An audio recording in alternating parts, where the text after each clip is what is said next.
ओम कर्पूर गौरम करुणावतारम संसार सारम भुजगेंद्रहारम सदा वसंतम हृदयारविंदे भवम भवानी सहितम नमामि। नमस्कार, स्वागत है आपका हमारे इस खास चैनल आचार्य वाणी में। और आज हम उपस्थित हैं आपके समक्ष मेष राशि वालों के लिए मार्च का आरंभ काल क्या कुछ लेके आ रहा है भाग्य के अनुसार से। देखिए, ग्रह ज्योतिष के अनुसार से भाग्य को पढ़ने का खेल, समय को पढ़ने का खेल अनादिकाल से भारतीय संस्कृति में इसको बड़े वैज्ञानिक तौर पर उपस्थित किया गया। और ज्योतिष विज्ञान के माध्यम से ग्रहों की चाल को समझ के हमारे जीवन में क्या कुछ होने के योग हैं वो हम अच्छे से समझ सकते हैं और उसके अनुसार से अपने जीवन में शुभ के आगमन का मार्ग सुगम कर सकते हैं। यही ज्योतिष विज्ञान का उद्देश्य है। देखिए, एक बात और समझने, बहुत सारे लोगों के मन में भ्रांति हो जाती है कि जो कुछ ग्रहों के अधीन है तो सब उसके बारे में कुछ कर ही नहीं सकते। कर्मों के अधीन है।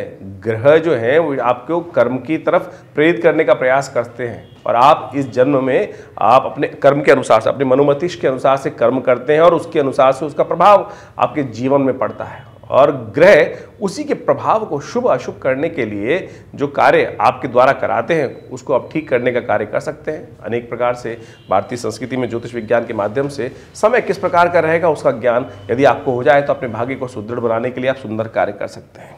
तो मेष राशि वालों के लिए ये जो मार्च का महीना आरंभ हुआ है ये कई विशेष योगों को लेकर उपस्थित हो रहा है। शिवरात्रि का महापर्व इसी सुंदर पर्व पर इस अवसर पर पड़ने वाला है और वो वर्ष में एक दिन ऐसा होता है कि अपने जीवन पूरे वर्ष के किए गए अशुभ कार्यों को शुभ में परिवर्तित कर सकते हैं, दुष्कर्म से अपने आप को दूर कर सकते हैं और साथ साथ परमात्मा की कृपा से जीवन में कल्याण का मार्ग प्रशस्त कर सकते हैं। लकड़हारे की कथा तो आपने सुनी होगी कि कैसे वो रात को एक बिल्व पत्र के पेड़ के ऊपर चढ़ गया था और अनायास ही उसके हिलने से वो बिल्व पत्र के पत्ते जो गिरते थे उसी से उसका पुण्य जाग गया और परमात्मा की कृपा प्राप्त हो गई और अनेक जन्मों के किए गए कृत्यों से भी उसको जो दुष्कर्म थे उससे वंचित होकर, उससे दूर होकर भगवान के शुभ विशेष तौर प्रसाद को प्राप्त करने का सुंदर योग बन गया। तो ये सुंदर पर्व भी इसी में आने वाला है। ग्रहों का खेल भी बड़ा विचित्र चल रहा है। इस वक्त शनि सूर्य यदि हम देखें तो बहुत सारे ग्रहों के बीच में चल रहे हैं और यानी आगे और पीछे बहुत सारे ग्रह और पिता पुत्र दोनों एक ही राशि में विद्यमान है। पुत्र के घर में सूर्य स्वयं विद्यमान है। ये अशुभ योग तो बहुत ज़्यादा शुभ नहीं होता है। ये सारा प्रपंचकारी योग माना जाता है और साथ साथ कलह का योग माना जाता है। मनोमस्तिष्क को शांत रखने की बहुत आवश्यकता है। ऐसे में अननेसेसरी देश के लिए भी और समाज के लिए भी ये ग्रह योग किसी प्रकार भी ठीक नहीं है। आंतरिक देश में कलह होने के योग दिखाई देते हैं इस योग के कारण से और अभी करीब करीब मार्च के मध्यकाल तक ये योग बना रहेगा। तो आपके अनुसार से क्या कुछ प्रभाव आपके जीवन में पड़ेगा तो सिलसिलेवार तरीके से समझ लीजिए। सबसे पहले बात कर लेते हैं 1 मार्च की। देखिए, 1 मार्च के दिन ग्रहों का योगायोग आपके लिए अच्छा अनुकूल बना हुआ है। धनागमन की सूचना देता दिखाई दे रहा है, यानी जो दिन का आरंभ है बहुत सुंदर तरीके से लाभ के योग की तरह बनता दिखाई दे रहा है। केवल अपने विचारों पर कार्य करने की ज़रूरत करें, अपने मन की बात को समझने का प्रयास करें, मन की इंट्यूशन को समझने का प्रयास करें और उस दिशा में कार्य करेंगे तो ग्रह दिखाते हैं कि सुंदर तरीके से आपके लिए लाभ के योग बन सकते हैं, आनंद आगे बढ़ने के योग बन सकते हैं। ग्रह योग इसी प्रभाव की तरह आगे बढ़ने के योग बना रहे हैं। तो ऐसे में आगे बढ़िए, आनंद के साथ कार्य करने का प्रयास करें। मन से धर्म की तरफ कार्य जितने करेंगे उतने सुंदर योग बनते दिखाई देंगे। संतान का थोड़ा ध्यान रखने की जरूरत है। आपके ग्रह संतान पक्ष की तरफ थोड़े भारी इन दिनों चल रहे हैं तो उनके निमित्त थोड़े उपाय करते रहेंगे तो बहुत अच्छा रहेगा। आज रवि योग भी विद्यमान है। इस दिन यदि 1 मार्च की बात करें तो उस दिन सुबह करीब 12:48 के बाद कोई नया कार्य आरंभ करना चाहे तो रवि योग नाम का योग उपस्थित होगा, उसका लाभ लेते हुए कार्य करें। शुक्रवार का दिवस है, कोशिश करें गौ सेवा अवश्य करें, उससे कल्याण के योग बनेंगे। 2 मार्च की ग्रह गणना परिवर्तन की तरफ जाएगी और उस दिन सुबह सुबह से भद्रा भी आरंभ हो जाएगी। पंचांग के अनुसार से शनिवार का अवसर सप्तमी तिथि और वृश्चिक राशि में चंद्रमा का प्रवेश होगा सुबह 8:20 पर। और ये 8:20 के बाद का जो समय है थोड़ा सा मनोमस्तिष्क में नेगेटिविटी उदय करता दिखाई देगा। थोड़ा सा भाव ऐसे हो सकते हैं कि थोड़ा सा वैराग्य भाव मन में होते हो, जो भी आप कार्य कर रहे हैं उसमें थोड़ा सा जब लाभ नहीं मिलता है तो कई बार क्या होता है मन में ऐसा होता है कि मैं किस लिए कर रहा हूँ, जो कोई मेरी बात सुनता ही नहीं है। तो ऐसा भाव मन में उत्पन्न होने के योग बन सकते हैं। देखिए, क्षणिक है, चिंता करने की जरूरत नहीं है। सारे दिन एक समान नहीं होते हैं। फिर दोबारा आपके लिए लाभ के योग बनने वाले हैं 2-3 दिन बाद, लेकिन अभी थोड़ा सा ध्यान रखते हुए शनिवार का अवसर है। तो कोशिश ये करें शनि के मंत्र का जप करें, शनि स्तोत्र का पाठ करें, हो सके तो थोड़ा उड़द की दाल का दान कर दीजिए। श्रेष्ठ उपाय रहेंगे, आपके लिए लाभ के योग बनते रहेंगे। साथ साथ यदि एक बात और ध्यान रखिएगा, इस दिन भद्रा विद्यमान रहेगी, जो सुबह करीब 7:54 से लेकर रात्रि में 8:25 तक रहेगी। तो इस दिन नए कार्यों को आरंभ में लेना, प्रोजेक्ट हाथ में लेना, ये थोड़ा सा कष्टमय हो सकता है, विघ्न उपस्थित करने वाला हो सकता है। तो कोई बड़ा काम, प्रोजेक्ट हाथ में ले रहे हो तो इस दिन से बचना चाहिए आपको। 3 मार्च के लिए ग्रहों का गणना दिखाती है, रविवार का अवसर है और साथ साथ अष्टमी तिथि, कालाष्टमी का सुंदर योग बन रहा है और साथ साथ इस दिन नेपच्यून ग्रह जो है वो भी अस्त होने जा रहा है। नेपच्यून ग्रह नवीन ग्रह माना जाता है और कई बार मनोमस्तिष्क के साथ बहुत ज़्यादा जुड़ा हुआ ग्रह माना जाता है और ये जब सूर्य के साथ सामने राशि में जब सारे बिल्कुल सन्निकट आने के कारण से अस्त होने के योग बनाएगा, तो ऐसे में विशेष तौर पर आपको अपने स्वास्थ्य का ध्यान रखते हुए कार्य करने की ज़रूरत है। 12वें भाव में इस वक्त नेपच्यून आपकी राशि के अनुसार से चल रहे हैं और वो करीब करीब कुछ दिन के लिए अस्त होने जा रहे हैं। तो थोड़ा सा मनोमस्तिष्क को आगे बढ़ाने का प्रयास करना चाहिए। हो सके तो नित्यपति भगवान सूर्य को जल दें आने वाले कुछ दिन, तो इस बात का ध्यान रखते हुए कार्य करें। कई बार इस बात से हम दूर हो जाते हैं। जो लोग नित्यपति करते हैं उनके लिए तो अच्छा है ही है, लेकिन जो मेष राशि वाले थोड़े से इस कार्य से वंचित हैं, उनको ध्यान रखते हुए इन दिनों अवश्य करने का प्रयास करना चाहिए। इससे कष्ट दूर होने के योग बनते दिखाई देंगे। 3 मार्च के लिए हम बात करें तो रविवार का अवसर जो है, अष्टमी तिथि और कालाष्टमी का जो सुंदर योग बन रहा है, ये माँ भगवती दुर्गा की उपासना करने के लिए भी आनंददायक योग बना रहा है। तो इससे आपके मन में जो थोड़ा सा नेगेटिव भाव है उससे आपको दूर होने के योग बनते दिखाई देंगे। 4 मार्च को और 5 मार्च को एक बात और समझ लीजिए, विशेष तौर पर ज्येष्ठा और मूल नाम के नक्षत्र रहेंगे। जो लोग जातक इस दिन जन्म ले रहे हैं उनके लिए मूल शांति उनके माता पिता को अवश्य करानी चाहिए। और ये बात हम आपको हमेशा बताते ही हैं कि जब भी बताते हैं तो कई बार क्या होता है कि बहुत सारे लोग मूल शांति कराना भूल जाते हैं जन्म काल में।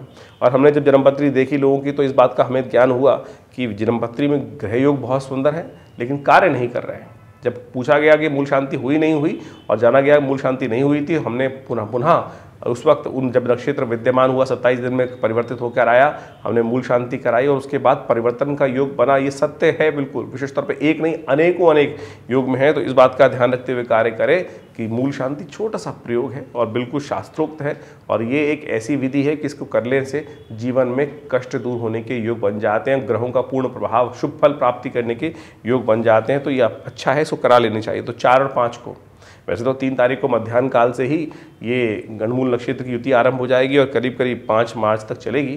तो ऐसे में ध्यान रखते हुए कार्य कर लीजिए। जिनके घर में नया जन्म ले रहा है बच्चा कोई, तो उसको उनकी मूल शांति पुनः ही उसी वक्त करा ले तो अच्छा रहेगा।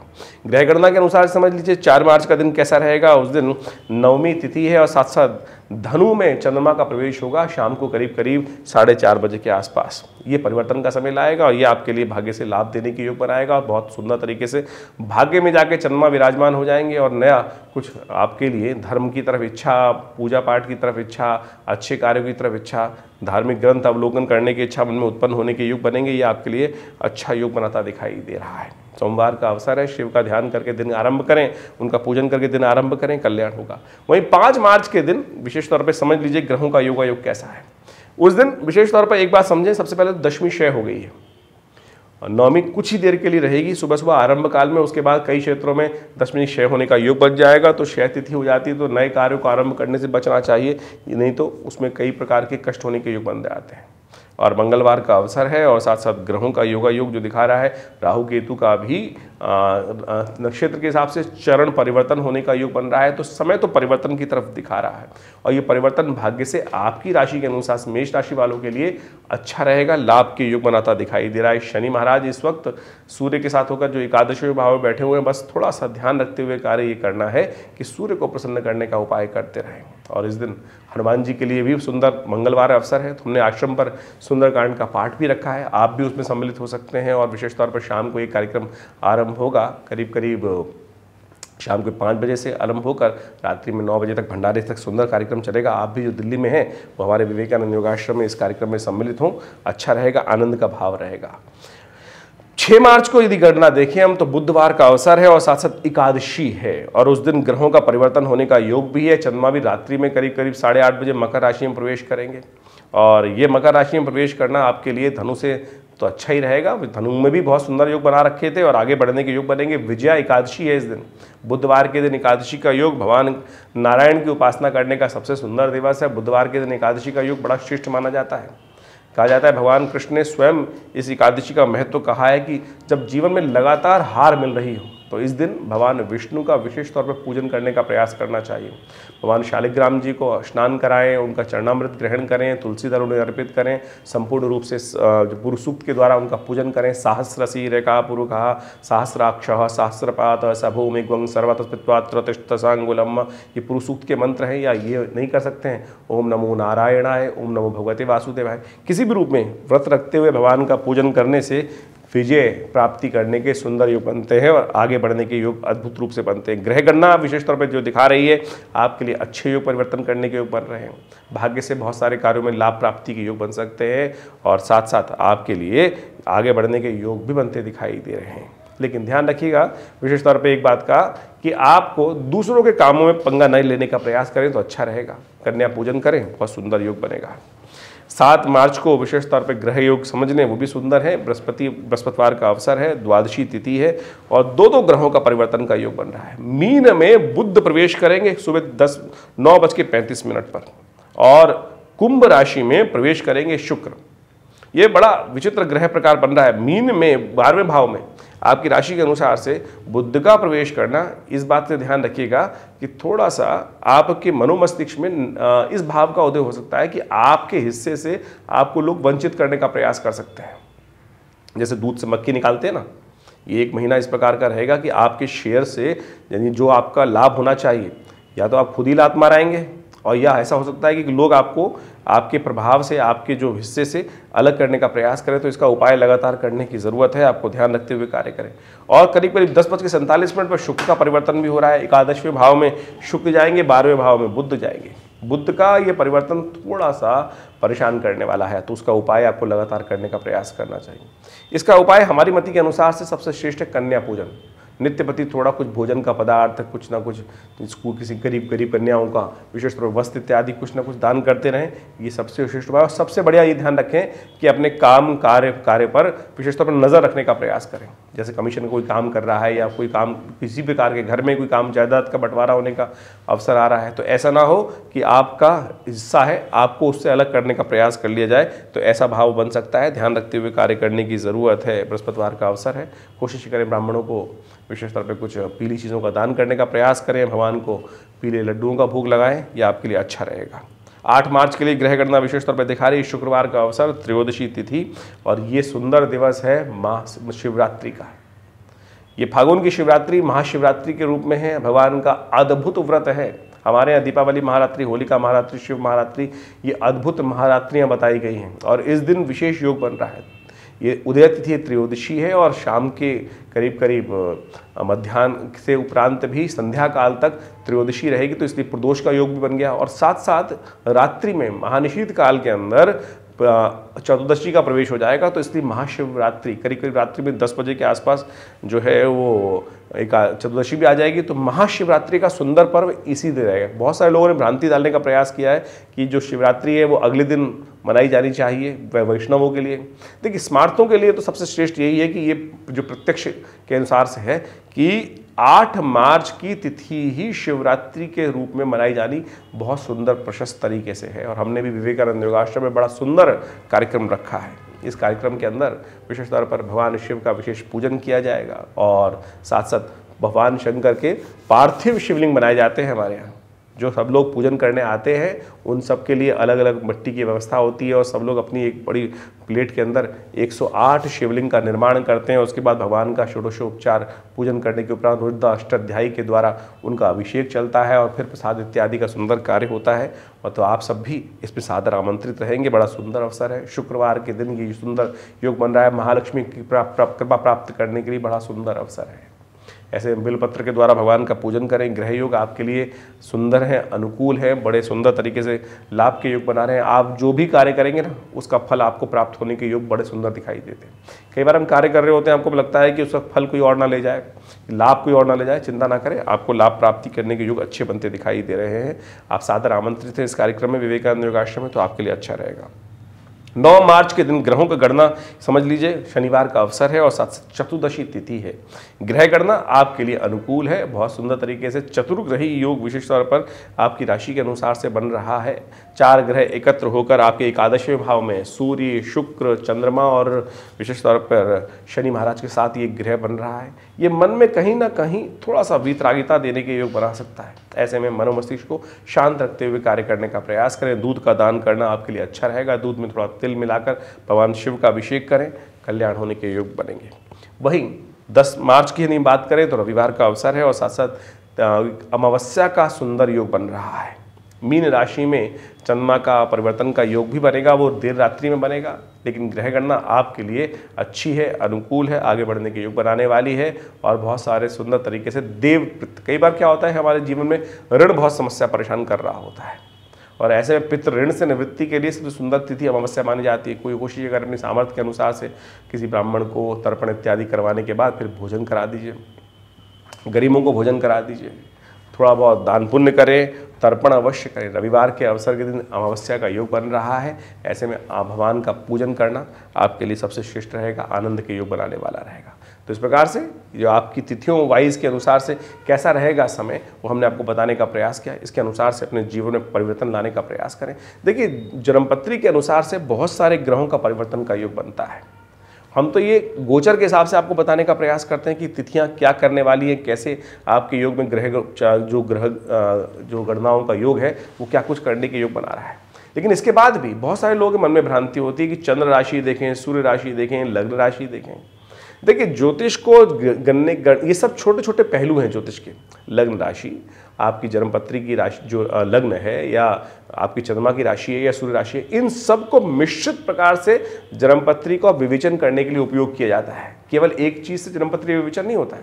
तो यदि आपकी मेष लग्न है या मेष राशि है या सिंह कुछ और लग्न, आपकी सूर्य राशि कोई और पड़ रही है, तो सबको देखेंगे तो आपका थोड़ा सा उसका योग बनता दिखाई देगा। लेकिन जब हम ज्योतिषियों के पास जाते हैं तो वो पूरी तरह से अपने ज्ञान के अनुसार से गणनाओं को देखते हुए आपको बहुत बढ़िया तरीके से उसका एनालाइज करके बताते हैं।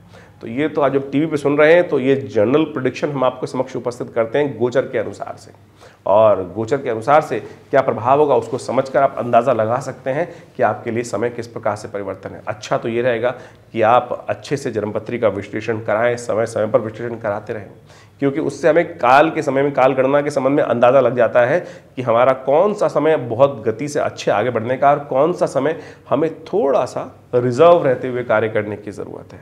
कहाँ हम अच्छे से खेलेंगे तो बहुत बढ़िया तरीके से जीवन में उन्नति करने के योग बना लेंगे, लेकिन जब हमें समय हमारे विपरीत चल रहा है तो हमको सावधानी से, बहुत अत्यधिक सावधानी रखते हुए कार्य करने की ज़रूरत है। तो ये काल गणना को समझने के लिए अच्छा रहता है कि हम समय समय पर अपनी जन्मपत्रियों का, अपने समय का विश्लेषण हमारे ज्योतिष विज्ञान के माध्यम से करते रहें। तो उसके लिए हमारे आश्रम की सुंदर व्यवस्था आपके समक्ष उपस्थित है। नंबर्स आपके सामने चल ही रहे हैं और आश्रम में समय समय पर बहुत सारे अद्भुत कार्य होते ही रहते हैं। जैसे अभी शिवरात्रि का महायज्ञ का अनुष्ठान है और विशेष तौर पर ये बहुत सुंदर अनुष्ठान है जो आश्रम पर चलेगा। इस दिन शिवरात्रि के दिन जो इस बार योग बन रहा है 8 मार्च के लिए, वो बड़ा अद्भुत योग है और ऐसे में संपूर्ण रूप से हमारे यहाँ भगवान शिव की बहुत सुंदर तरीके से पूजा रुद्राष्टाध्यायी के द्वारा विभिन्न पूजन करने का सुंदर व्यवस्था रहती है। और हम सामूहिक तौर पर सबको निमंत्रित करते हैं कि शिवरात्रि के दिन आएँ और भगवान शिव का षोडशोपचार पूजन करें। और विशेष तौर पर भगवान शिव के पार्थिव शिवलिंगों का निर्माण किया जाता है और उन सब जो भी यजमान इत्यादि उपस्थित होते हैं उनके सबके द्वारा उनका पूजन अलग अलग से करने की व्यवस्था हमारे आश्रम पर की जाती है। तो आप सब भी उस कार्यक्रम में सादर आमंत्रित हैं और उसमें स्थान आरक्षित कराने के लिए आप नीचे दिए फ़ोन नंबर्स पे फ़ोन करके संपर्क साध कर आप अपने स्थान को आरक्षित कर सकते हैं। जो दिल्ली में तो वो तो अच्छे से आ ही सकते हैं इस कार्यक्रम में भाग लेने के लिए, लेकिन जो तो बाहर हैं उनको अपने यदि इस कार्यक्रम में भाग लेना है तो अपने स्थान को आरक्षित करने के लिए योग्य पंडितों के द्वारा आपके नाम से रुद्राभिषेक करा दिया जाएगा और भगवान शिव का आशीर्वाद आपको प्राप्त हो, इसलिए सुंदर व्यवस्था बना दी जाएगी। तो उसके लिए आप अपने स्थान को आरक्षित कराने के लिए फ़ोन नंबर्स पे संपर्क साध कर अपनी व्यवस्था करा सकते हैं। तो ये योग बड़ा सुंदर है। शुक्रवार के दिन शिवरात्रि का योग पड़ रहा है, ऐसे में भगवान शिव की आराधना अद्भुत आनंद भाव से करें, कल्याण के योग बनेंगे, ईश्वरी कृपा से मनोकामना सिद्धि के योग बनेंगे। धन्यवाद।